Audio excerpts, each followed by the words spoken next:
Hello, I'm Professor Keon West, and I'm the author of The Science of Racism. So a real statistic, a genuine statistic, like I said, in the UK is that black people have almost twice as high an unemployment rate as white people. And that makes it sound bigger than it is. So white people, it's about 4%, black people, it's about 8%. So you could look and say, oh, well, this is race, this is racism happening. But I have heard people say, some of them to my face, which I think is really quite refreshingly honest of them, to say to my face, well, black people just don't want to work, or black people aren't as educated, or yeah, I know, they say it right to my face, and I think, oh well, thank you sir for your honesty, at least I don't have to guess why you're saying that. But irritatingly, they have a point, and there are differences sometimes in the ways that populations behave.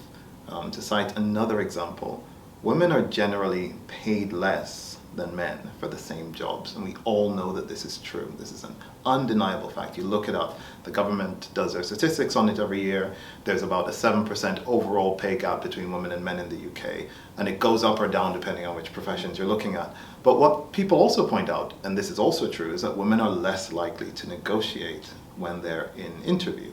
So you're all working here. Did you negotiate your salary when you came? No, you didn't. Okay, so I'm looking at 3 women, nobody negotiated their salary.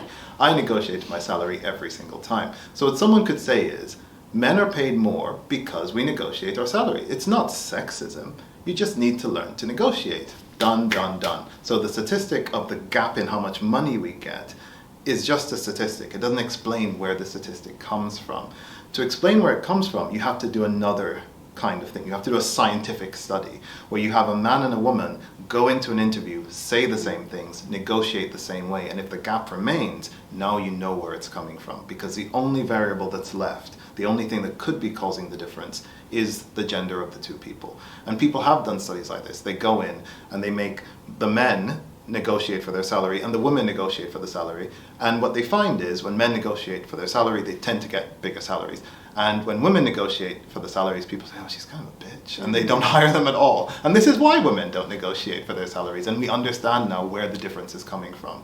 But if you stop at the statistic, the 7%, it's stats, but it's not science. And so it hasn't explained where the difference is coming from. And in the same way, every time people say, well, black people, they're more likely to be in prison, they're less likely to be employed, they're less likely to be millionaires. They say, well, maybe black people like crimes and they don't like money that much. I don't know.